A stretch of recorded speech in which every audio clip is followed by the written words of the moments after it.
인사드리겠습니다. 저는 윤성민이라고 하고요. 영어 이름은 써니 윤 쓰고 있습니다. 쉬운 이름이죠.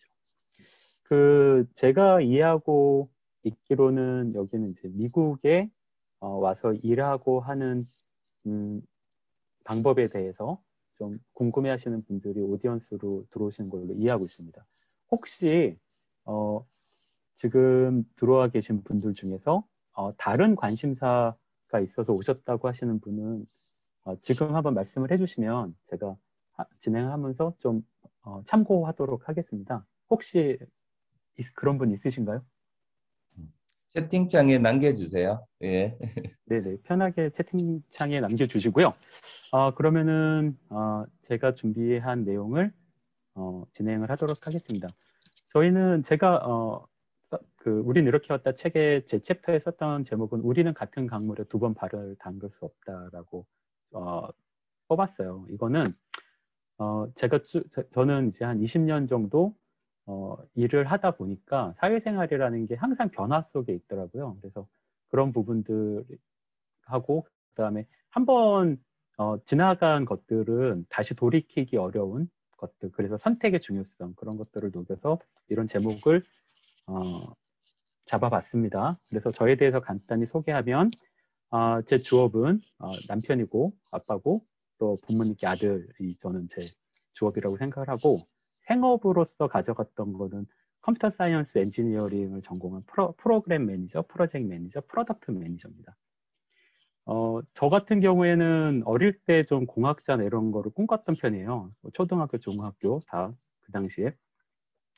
그래서 어느 정도 좀 어렸을 때 꿈꿨던 길을 간 편이라 처음 일을 하는 사회생활을 할 때 꽤 즐겁게 시작을 한 편입니다. 보니까 제 중학교 동창 친구들이 있는데 한 10명 중에 한 2명 정도가 우리가 중학교 때 미래에 대해서 꿈꿨던 그 길을, 비슷한 길을 가더라고요. 그래서 그런 비율을 봤을 때 저는 꽤 즐겁게 사회생활을 해왔습니다. 현재 20년 했어요. 처음에는 이게 그렇게 뭐 계획했던 건 아닌데 하다 보니까 미국 회사도 2개 다니고 한국 회사도 2개 다녔어요. 저는 모토로라, 삼성, 마이크로소프트, LG 이렇게 다니게 됐습니다. 그리고 직장생활 20년도 10년은 한국에서 지내게 됐고요. 10년은 딱 미국에서 지내게 됐어요. 그래서 어느 정도 좀 다양하게 다닌 것 같습니다. 출판 관련해서는 지금까지 한 8년, 9년 주기로 한 권씩 내게 되더라고요. 그래서 지금까지 한 3권 정도 책을 냈고요. 제가 좋아하는 말은 넘어지면 다시 일어나자, 이런 말 좋아하거든요. 왜냐하면은 일하다 보면은 넘어지는 일은 너무 많아요. 근데 넘어졌을 때 반응들을 보니까 넘어져서 그냥 주저앉아 계신 분도 있고 툭툭 털고 일어나시는 분도 있고, 그게 다 또 본인들의 선택이더라고요. 그런 부분들 때문에 이런 단어를 좋아하고요. 그다음에 좀 메모를 좋아하는 편입니다. 왜냐하면 제가 좋아하는 모토가 기록이 기억을 지배한다는 생각을 많이 해가지고, 또 이런 메모하는 게 나중에 일을 할 때 도움이 많이 되더라고요. 급하게 그렇습니다. 저는 그런 사람이고요.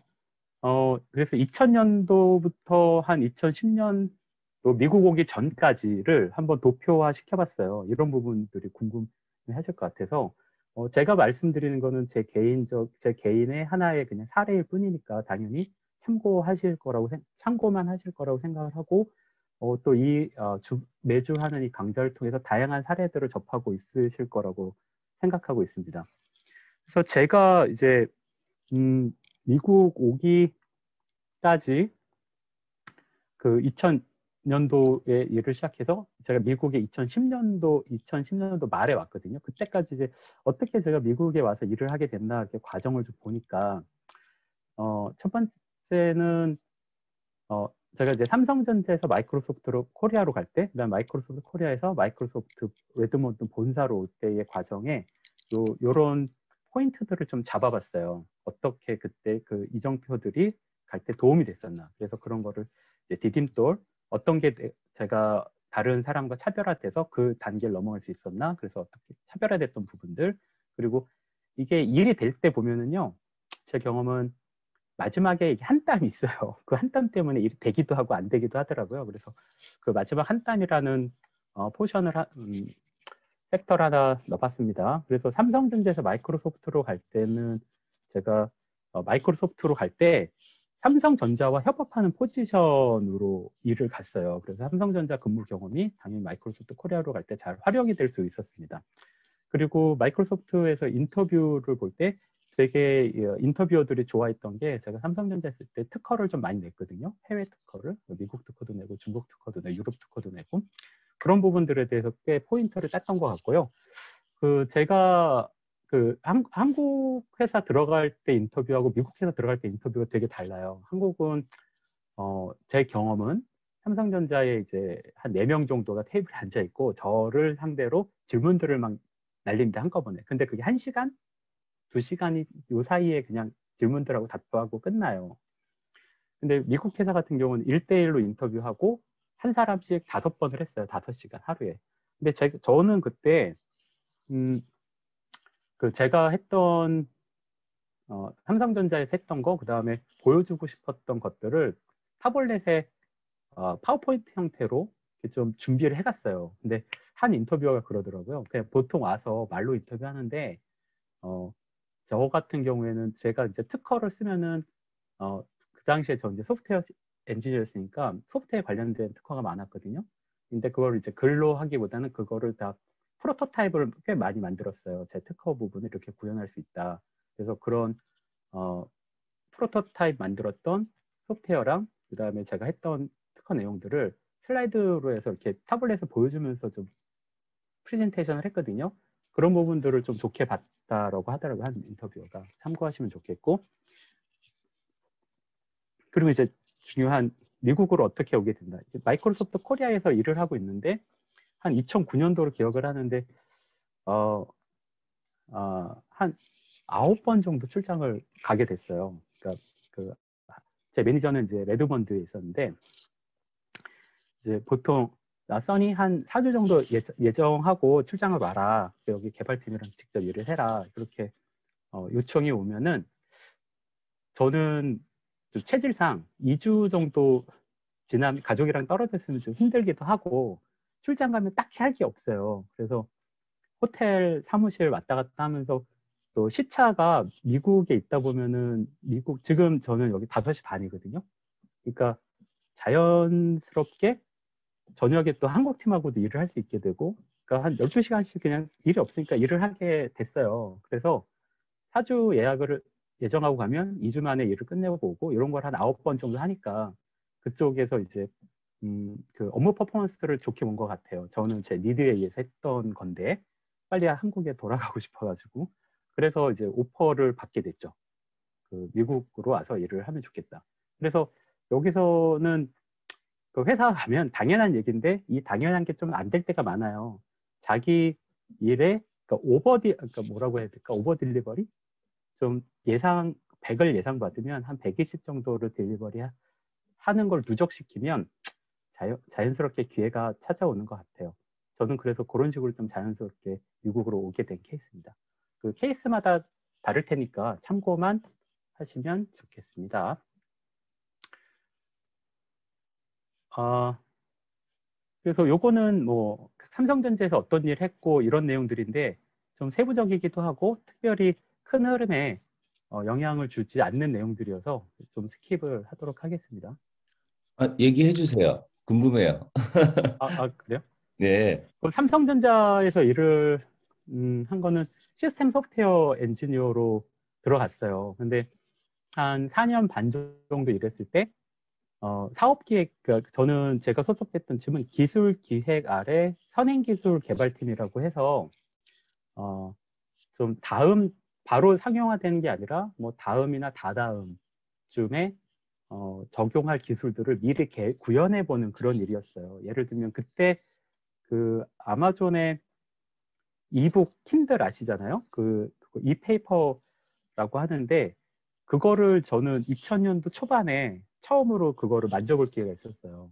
그러니까 그런 식으로 그 이잉크라고 하는 그런 것들을 하드웨어 부품을 받으면 거기를 구동시키기 위한 소프트웨어를 짜고 그런 일들을 했었어요.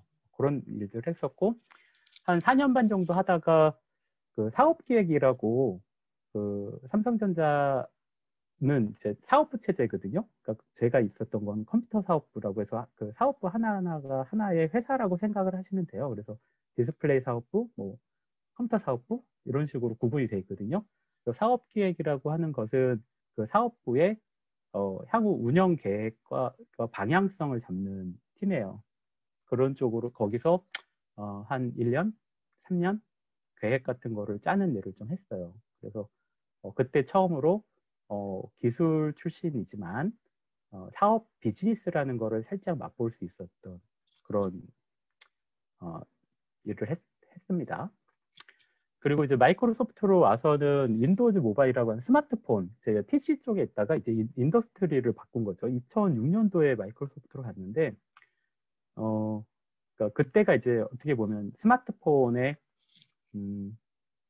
전체적인 산업 사이클로 봤을 때 무릎 정도에 와 있는 타이밍이었어요. 이제 한 2008년도 이때 아이폰이 나오고 하면서 이제 정점을 향해 갔죠. 그래서 마이크로소프트 쪽에 스마트폰 플랫폼은 윈도우즈 모바일이라는 것을 했고 거기서 저는 프로그램 매니저 일을 했습니다. 프로그램 매니저는 이제 두 가지, 마이크로소프트에서는 개발팀이 세 가지 팀으로 구성되어 있습니다. 하나는 데브팀, 하나는 테스팅팀, 그다음에 하나는 PM팀이라고 프로그램 매니지먼트 팀. 요게 이제 엔지니어링 팀의 3대 축이고 제가 하는 일은 개발자들이 어떤 피처를 어떻게 개발할지, 또 저는 그때 처음에는 이제 삼성하고 일을 하는 팀이었거든요. 삼성의 스마트폰. 정말 연배가 좀 있으시다면 옴니아라는 브랜드를 아신다. 그럼 연배가 좀 있으신 거예요. 옴니아라는 그 플랫폼을 공동 개발하는 쪽에 프로그램 매니저 역할을 했었습니다. 그래서 아시겠지만 윈도우즈나 이런 거는 커스터마이제이션이 쉽지가 않아요. 그리고 마이크로소프트의 윈도우즈 모바일도 마찬가지로 커스터마이제이션이 쉽지 않아서 삼성 그 제조사에서 직접 플랫폼을 다루기 좀 어려운 부분이 있었습니다. 그래서 저희 같은 팀이 있고 또 프로그램 매니저는 디바이스 개발과 거기에 커스터마이제이션과 옵티마이제이션을 하기 위한 플랫폼을 만지는 일을 하게 되었어요. 되게 재밌는 일이었고요. 이게 도미넌트한 플랫폼이 안 돼서 그렇지 일 자체는 굉장히 재밌는 일이었습니다. 여기 써놨네요. 옴니아 이렇게 제가 다뤘던 거고 이제 미국에 와서는 이제 뭐 삼성뿐만 아니라 HTC나 노키아나 이런 회사들이랑 일을 하게 됐고 그다음에 미국의 4대 통신사 버라이존, 티모바일, AT&T, 스프린트 이런 통신사와도 일하는 경험들을 해서 저의 지난 그러니까 20년 경력의 15년은 스마트폰을 개발하는 일에 많이 할애가 됐습니다. 나중에 이제 LG 이때까지만 해도 저는 이제 소프트웨어만 다뤘는데 LG로 옮기고 나서는 하드웨어까지 총괄하는 포지션으로 옮겨서 그러니까 뎁스보다는 위드스 폭이 넓어지는 그런 경험을 해서 핸드폰 같은 경우에는 프로덕트 플래닝부터 제조, 개발 완료, 판매까지 전체 사이클을 이해할 수 있는 그런 일을 하게 되었어요. 요거는 제가 아까 말씀드렸던 특허를 이렇게 썼다. 이런 기록이 남겨지는 일들을 회사에서 해놓으면 나중에 두고두고 쓸 일이 많으니까 참고하시고요. 요거는 제가 이렇게 그 마이크로소프트가 대부분 저도 그랬어요. 시애틀에 있다고 생각을 했거든요. 시애틀에 있다고 생각을 했는데 실제는 레드몬드라는 데 있어요. 지명적으로는. 그게 한국으로 치면은 시애틀이 강북이라고 하면 레드몬드는 한 수원 정도 돼요. 거리상으로. 그렇게 이해하시면 되고 그 지도입니다. 그래서 이게 여기가 시애틀이고요. 이렇게 호수가 있고 다리를 쭉 건너오면 여기가 레드몬드예요. 여기가 그 마이크로소프트 메인 캠퍼스고 요 제가 일했던 회사 건물입니다. 요거를 한 이유가 이건 제 개인적인 그냥 미국에 와서 소속이 즐거웠던 일인데 요게 애들한테 사줬던 위인 전집 중에 하나 빌 게이츠께 있었어요. 요거를 이제 애들 때문에 갖고 왔는데 요 책에 요 건물이 집에 저희가 처음에 이제 정착한 집에 바로 맞은편에 있어서 애들이 되게 신기해했던 경험이 있어요. 그래서 애들이 퇴근했더니 아빠 책에서 나왔던 건물이 다 집 앞에 있어. 뭐 이런 얘기 했던 거. 제 정착기 중에 하나, 즐거운 에피소드 중에 하나입니다. 그래서 공유를 드리고. 자, 미국을 이게 저만 얘기해서 좀 어떻게 생각하시는지 좀 피드백 있으시면 편하게 채팅방이나 아니면은 언뮤트 하시고 얘기해 주셔도 좋아요. 이 장표는 저랑 같이 공동 저자하셨던 송재인님의 장표에서 따온 건데요. 이 장표의 의미는 미국의 그 연봉이라는 것이 좀 많이 허구가 있어요. 예를 들면 요게 바이 위클리 페이첵이라고 한국은 월급을 받아서 한 달에 한 번 급여를 받잖아요. 근데 꽤 많은 회사가 2주에 한 번씩 급여를 줘요. 그래서 이게 도시별로 또 생활비가 굉장히 많이 차이가 나요. 한국과 다르게. 한국도 물론 서울과 지방 간의 그 생활비가 차이가 있는데 미국은 생각하는 이상으로 경비 차이가 많이 나요. 그래서 그거에 대한 이해도를 도와드리고자 이런 장표를 하나 넣었고요. 미국에 오신다는 가정 아래. 그래서 바이위클리로 이게 세금을 내기 전에 2주에 4,166불을 받으면 이게 한 1년 연봉으로 10만 불, 한국 돈 1억 정도 되는 거예요. 근데 그 주마다 연방 정부, 그러니까 유나이티드 스테이트잖아요. 주들이 모여 있는 나라거든요.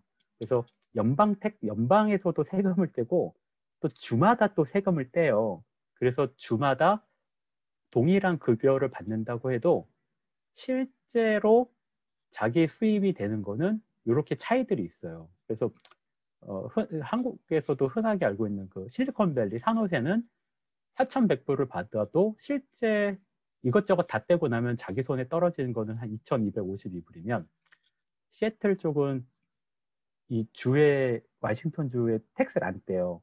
그래서 한 2,800불 정도 해서 이런 차이가 있다. 그런 걸 이해하고 오시면 좋다라는 차원에서 요거를 연으로 계산하면은 한 실리콘밸리랑 시애틀은 한 13,000불 정도 차이가 나요.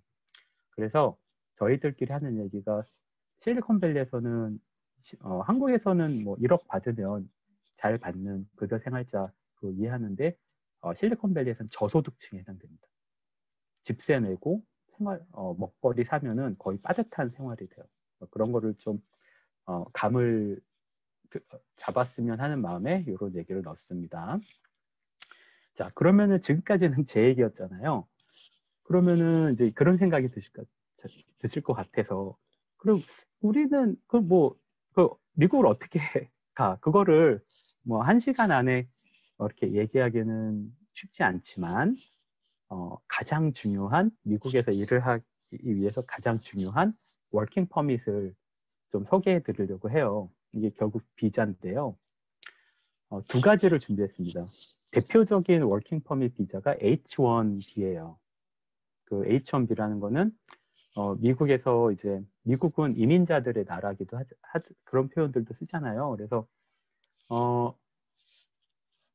미국 사람들은 보면은 정말 한 100명 중 5명 정도가 굉장히 똑똑하고요. 제가 봤을 때는 한국에서 대학 나오신 분들이 상위 한 30% 안에 드는 근면함과 똑똑함을 갖고 계시다는 생각을 많이 해요. 미국에서 지내다 보면. 그래서 많은 그 우수 인력들을 해외에서 데려다 쓰는 나라입니다. 그래서 요즘에 한창 많이 데려다 쓰는 데가 인도, 대표적이고 IT 쪽에서, 그다음에 중국 사람들도 꽤 많아요. 그리고 한국 사람들은 상대적으로 좀 적어요. 그래서 바라건대 한국이 지금 너무 똑똑한 사람들이 몰려 사는 나라가 한국이라고 저는 개인적으로 생각을 하거든요. 그래서 조금 더 눈을 돌려서 바깥을 보시면 미국 같은 데 일자리가 꽤 있다. 그런 말씀 드리고 싶고요. 그래서 H1B라는 거 이미 알고 계신 분들도 있으실 텐데 간단히 소개를 해드리면 이게 전문가 취업 비자라는 거예요. 그리고 그 전문가라고 하는 것은 대졸자 이상이면 되고요. 그래서 근데 이게 그 쿼터가 있어요. 연간 한 65,000건 정도만 이렇게 쿼터가 딱 있어요. 근데 제가 알기로는 해마다 20만 건 이상의 신청이 있어요. 그래서 거기서 한 3명 중에 1명, 4명 중에 1명 정도가 그 신청을 했을 때 붙어요. 그래서 저도 요 H1B로 처음에 미국에 오게 된 거예요. 요게 제가 받았던 그 H1B라는 비자를 받으면 이렇게 여권에 써줍니다. 요런 종이 한 장이 붙어요. 그럼 이제 미국에서 자유롭게 들어올 수 있고 미국에서 일을 할 수 있다. 이렇게 이해하시면 되고 어떤 분들을 그러니까 일단 대졸자, 그 다음에 예를 들면은 뭐 건축설계사, 컴퓨터 프로그래머, 변호사, 의사 이런 선생님들도 꽤 부족해요, 미국이. 그런 부분들. 그다음에 이런 직업들이 아니더라도 통상 대학 졸업자 이상이면은 신청을 해볼 수 있어요. 근데 이제 신청을 하기 위해서 H1B에서 필요한 거는 당연히 이제 대학교 졸업 제안 같은 거 제시해야 되고요. 그다음에 처음에 또 이제 관련돼서 경력이 있으면 경력도 증빙을 하고요. 그리고 미국 노동청의 LCA라고 레이버 컨디션 어플리케이션이라는 거를 신청을 해서 그게 나와요. 그리고 그거까지 한 다음에 한국에서도 신청을 할 수 있거든요. 근데 단 스폰서를 해주는 회사가 필요해요. 그래서 여기 보시면 이렇게 회사 이름이 있거든요. 그 회사가 지원을 관리를 해주는 거예요. 그래서 전반적으로 쭉 소요되는 시간은 대략 한 5개월. 그 회사가 스폰서를 시작을 해서 한 5개월 정도 통상 걸립니다. 될 때까지. 그리고 해마다 4월 달에 신청을 하고요. 그런 게 있다는 거를 염두에 두시고 나중에 내가 정말 미국 가서 일을 한번 해봐야겠다 하시면 그때 자세한 내용들을 찾아보시기 바랍니다. 근데 이제 또 하나 금년에 변화가 생긴 부분이 있어요. 이게 새로 생긴 제도입니다. 그래서 이 부분은 이 바이든 정부, 지금 미국 대통령은 민주당 조 바이든 대통령이거든요. 그래서 민주당은 조금 더 외국인에게, 그러니까 미국은 이제 민주당과 공화당이 있는 거 아시잖아요. 그래서 그 민주당 쪽이 조금 더 우호적입니다. 해외 노동자들에 대해서. 그래서 이게 사실 버락 오바마 때부터 추진되던 건데, 조 바이든 때 돼서야 요번에 이제 실제 법령이 만들어졌어요. 내용은 H1B가 아까 말씀드린 것처럼 쿼터가 있다 보니까 지원을 해도 잘 안 돼요. 근데 그거랑 별도로 H1B가 안 되더라도 미국의 스타트업에 고용이 되거나 또는 미국의 스타트업 회사를 차리면 30개월, 처음에 30개월 동안 일을 하면서 머물 수 있는 저희는 8월이라고 그러는데 임시 입국 허가를 주는 제도가 만들어졌어요. 물론 연장도 계속 할 수 있고요. 30개월씩. 그래서 내용은 어떤 거냐? 이 조건, 제가 요 조건을 하나 이상 충족하면은 돼요. 그래서 꽤 지금 관심을 많이 받고 있는 제도예요. 그래서 예를 들면 미국의 벤처기업에 지분을 소유하고 있거나 10% 벤처기업 운영에 중요한 역할을 담당한다고 소명을 할 수 있으면 되고, 또 이 미국 벤처는 5년 이내에 설립되어 있어야 되고요. 그 다음에 밑에 요 3가지, 여기가 중요한데 그 회사가 한 25만 불 정도를 투자를 받은 사실을 증빙하거나 아니면 주 정부로부터 10만 불, 그러니까 주 정부, 그러니까 거버먼에서 10만 불 정도를 지원을 받은 이력이 있으면 3명까지 그 쿼터를 받을 수가 있어요. 그러니까 H1B 비자 대비 굉장히 문호가 열린 겁니다. 그렇게 이해하시면 돼요. 그러니까 다른 기회가 생긴 거예요. 그래서 이런 게 있다는 거를 염두에 두시고 관심 있으시면 제가 나중에 뭐 이메일 주소도 남길 텐데 이 관련돼서 기사를 하나 보여드릴게요. 이게 미국의 시애틀에서 많이 보는 사이트인데요. 이게 이렇게 기사로 다 정리가 잘 돼 있거든요. 그리고 제가 지금 운영하고 있는 투자 회사의 파트너세요. 이분 김황진 변호사가. 그래서 연락을 주시거나 하고 저는 관심이 있습니다. 그러면은 조금 더 자세한 내용들을 가이드할 수 있게 제가 연결을 해드리겠습니다. 그러면 스타트업을 하라고 하는데 또 어떻게 해야 되는 거냐? 뭐, 그것도 마찬가지로 얘기하면 되게 긴 내용이기 때문에 그 케이스 몇 개 보여드릴게요. 이렇게 스타트업을 이제 회사를 세우고 나서 투자를 유치하고 그 회사를 세우기 전에 아이디어와 프로덕트에 대한 기본 컨셉이 있으셔야겠죠. 그런 것들을 잘 정리해서 만들어 놓은 자료를 IR 자료라고 불러요. 그래서 그 IR 자료들을 결국은 만들어서 피치라고 하는 투자자들한테 내 아이디어가 이겁니다를 주어진 한 5분에서 15분 사이에 강하고 빠르게 전달해서 투자를 받는, 간단히 말하면 그렇습니다. 말처럼 쉽진 않지만 그런 작업을 하기 위해서 IR을 만드는데 그거를 몇 가지 그냥 케이스를 보여드릴게요. 그래서 제가 알기로는 여기 대학생분들이 꽤 많다고 해서 대학생 창업자가 만든 거를 하나 보여드리겠습니다.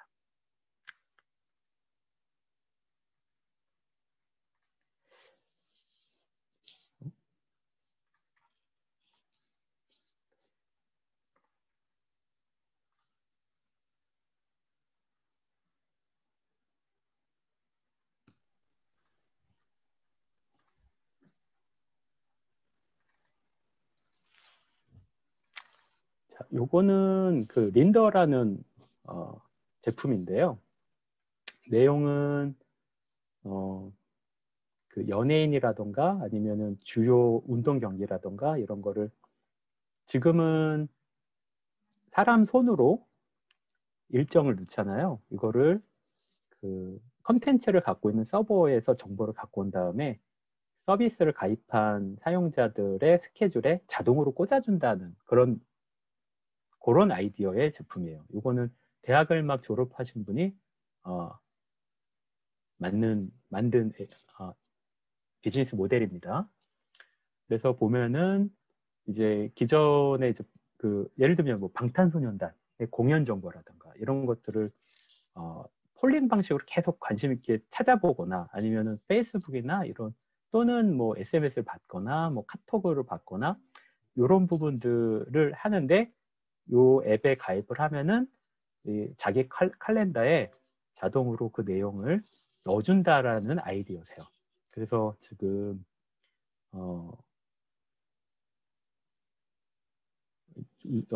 연예인이라던가 아니면은 주로 연예인들을 정보를 많이 지금 하고 있더라고요. 그다음에 이제 기업형으로 해서 기업들의 행사라던가 그러면 이제 기업 입장에서는 자기들 홍보를 할 수 있잖아요. 예를 들면은 뭐 이마트에서 우리 어느 지역에 어떤 제품을 다음 주 월요일부터 금요일까지 1+1 행사를 해요. 그런 것들도 소비자가 그 체크박스에 동의를 해두면 푸시 노티피케이션 형태로 넣어주겠다는 그런 아이디어세요. 자, 이런 게 있고요. 물론 이런 거를 다 영어로 만드셔야죠. 미국에서 만약에 한다고 하시면. 그래서 이 업체도 지금은 즉 편하게 보시라고 한글 자료를 보여드리는데 다 영어 버전을 만들어 갖고 계신 겁니다. 자, 요런 게 IR 자료예요. 제가 쭉 보여드리는 거예요. 요런 걸 만들어서 이제 투자자한테 피치를 하게 되는 거죠. 자, 요런 게 있고요. 요거보다는 조금 더 프로페셔널한 실제 회사에서 만든 거를 보여드리겠습니다.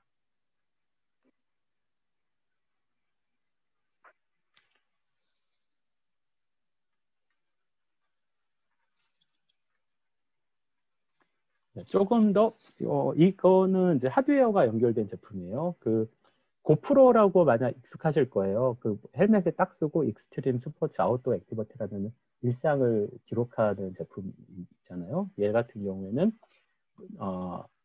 목에 거는 형태고요. 카메라가 3개가 있어서 전체 360도를 기록을 해주는 데일리 라이프 로깅 제품이라고 생각을 하시면 돼요. 그래서 회사 이름은 링크플로우고요. 실제 이제 상용화돼서 나와 있는 제품이고요. 그래서 이렇게 그 IR자로 하게 되면 우리 회사가 이렇다. 우리가 어떤 수상을 했다. 저희 회사 좋아요. 이렇게 홍보를 하는 거죠. 그리고 어떤 상을 받았다. 자, 이렇게. 이거 이제 보안. 전체적으로 찍을 수 있기 때문에 보안 세큐리티 쪽으로 꽤 소용이 있으니까 특정 유저 시나리오들을 소개하는 그런 장표가 있는 거고요. 실제 우리 제품 라인업이 이렇다. 현장에서는 이렇게 적용되고 있다. 이런 것들을 쭉 소개하는 것. 이게 이제 하나의 그 IR 자료 형태입니다. 이런 식으로 쭉 이게 이제 삼성 KT와 어떻게 우리가 협업을 하고 있다. 결국 회사 좋다는 얘기를 해야겠죠. 이렇게 해서 이런 IR 자료를 만들어서 피치를 해서 투자를 받고 하는 게 기업 활동. 너무나 간단히 말씀드린 스타트업의 기업 활동입니다.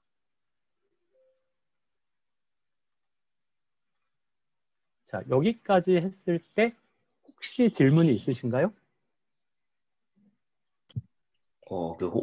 죄송한데 혹시 IR이 무엇의 약자인가요? 예. 인베스터 릴레이션십이에요. 되게 간단하죠? IR의 플레이는 그렇습니다.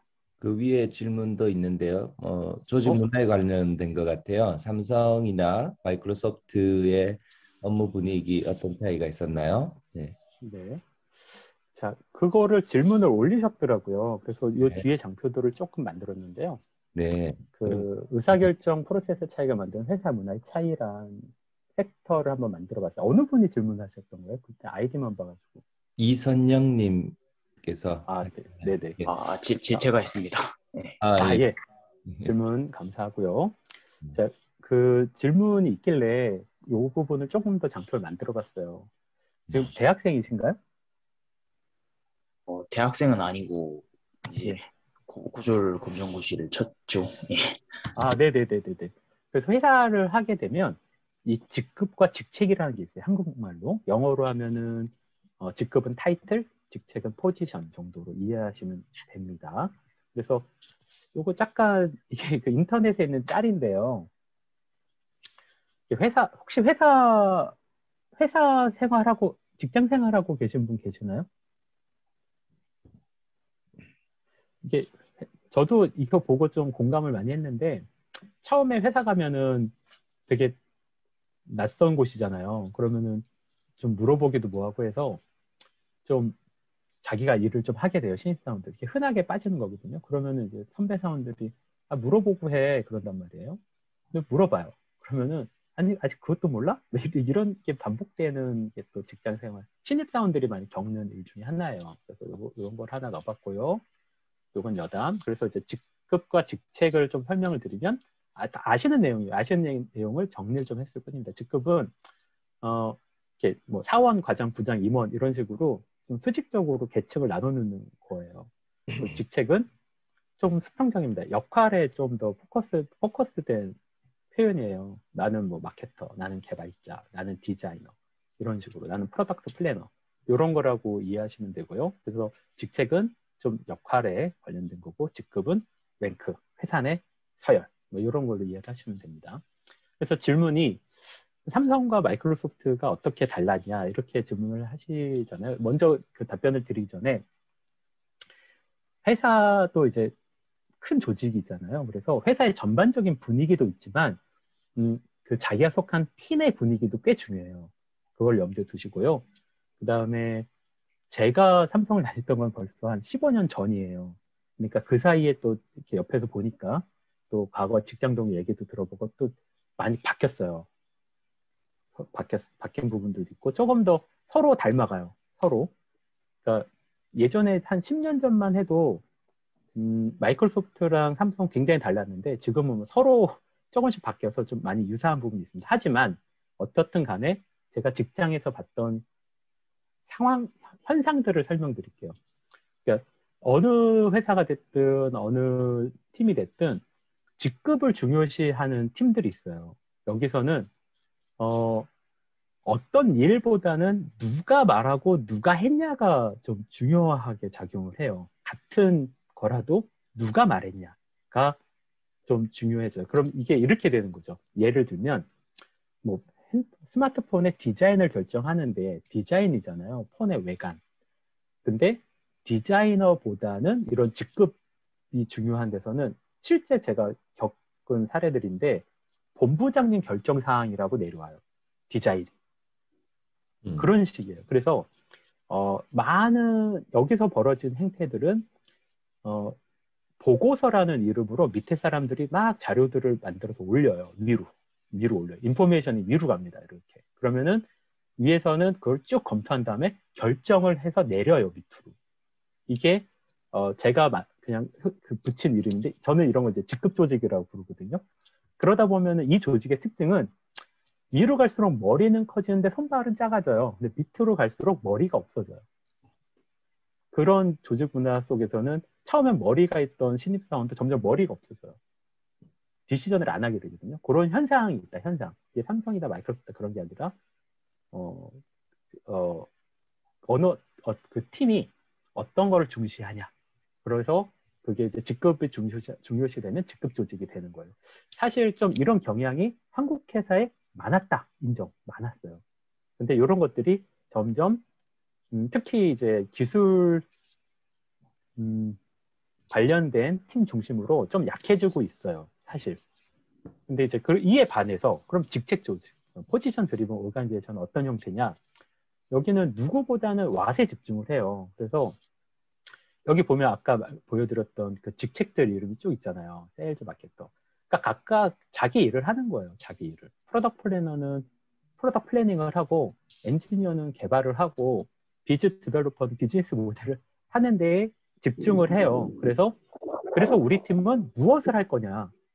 뭐 스마트폰을 개발한다. 그럼 디자이너는 디자이너 의견을 많이 따르고, 그 안에 기능 부여는 엔지니어랑 뭐 프로그램 매니저 의견을 많이 따르고, 실제 그럼 이거를 폰을 어떻게 팔 거냐, 예를 들면 어떤 프로모션을 걸 거냐, 또는 어떤 세일즈 채널에서 팔 거냐, 그러면은 마켓 세그멘테이션이라고 해서 이 폰의 특징상 20대 초반에 뭐 수입은 어느 정도 되는, 그게 이제 타겟 세그멘테이션을 하거든요. 그거를 정한 다음에 그럼 걔네들이 많이 있는 데다가 이 물건을 많이 보내자. 그럼 더 잘 팔 거다. 이런 걸 이제 비즈 디벨로퍼라고 불러요. 그 사람들이 각각 자기 역할에 대해서 얘기를 하는 거예요.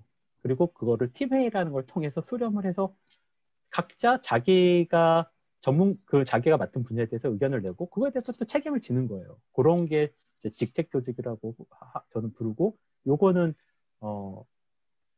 그러니까 직급보다는 내가 어떤 역할을 하고 있냐, 팀에서. 그래서 그 역할에 관련된 사안에 대해서는 목소리를 낼 수 있는 조직이 있어요. 그래서 다시 원래 질문으로 돌아오면 10년 전쯤만 해도 확실히 외국 회사가 직책 조직 성격이 강했어요. 그리고 한국 회사는 아무래도 직급 조직, 왜냐면 저희의 그 문화적 특징도 있고, 그래서 직급 조직이 강했는데, 제가 최근에 보고 있는 현상들은 한국 회사도 굉장히 이제 이런 식으로 해서는, 그러니까 이게 또 어느 한쪽 무조건 좋은 것도 아니에요. 반대로 이제 단점을 얘기하면 직책 조직에서는 의사결정이 대신 빠르고, 그 의사결정만 바른 방향의 의사결정을 하면 굉장히 좋은 효과를 낼 수가 있어요. 근데 방향을 잘못 잡았다. 그럼 모두가 안 좋은 결과를 얻게 되는 것도 봐요. 근데 이제 반면에 직책 조직은 의사결정이 좀 늦어요. 말이 많으니까 서로. 그리고 계속 논의를 거쳐서 방향을 이렇게 최악의 경우는 어떤 이슈가 발생했을 때 누구의 책임도 아니고 누구의 공도 아닌 경우들이 발생을 해요. 그래서 어떤 부분에서 이제 적절히 섞여 있거든요. 적절히 섞여 있어요. 그래서 지금 단계에서 얘기를 한다고 하면 한국 회사가 좀 직급 조직이긴 한데 직책 조직적 성격이 많이 들어갔다. 그리고 미국 회사도 예를 들면 아마존 얘기를 할게요. 아마존 같은 경우는 제가 봤을 때 굉장히 직급 조직이에요. 아마존 같은 경우는. 왜 그런 생각을 하냐면 물론 거기에는 굉장히 팀마다 상명하복에 빠르게 움직이게 구성이 돼 있더라고요. 대신 아마존은 예를 들면 킨들을 하나 만든다고 하면 복수 개의 팀이 움직이는 걸로 알고 있어요. 그래서 이긴 팀이 진 팀을 흡수하는, 그러니까 의사결정 잘한 놈이 팀이 더 커지게 되는 약간 그런 식의 사내 내부 경쟁을 하는 걸로 제가 이해하고 있습니다. 아마 이런 부분들은 6월 달에 하는 앨런님이 아마존에서 꽤 오래 일을 하셨거든요.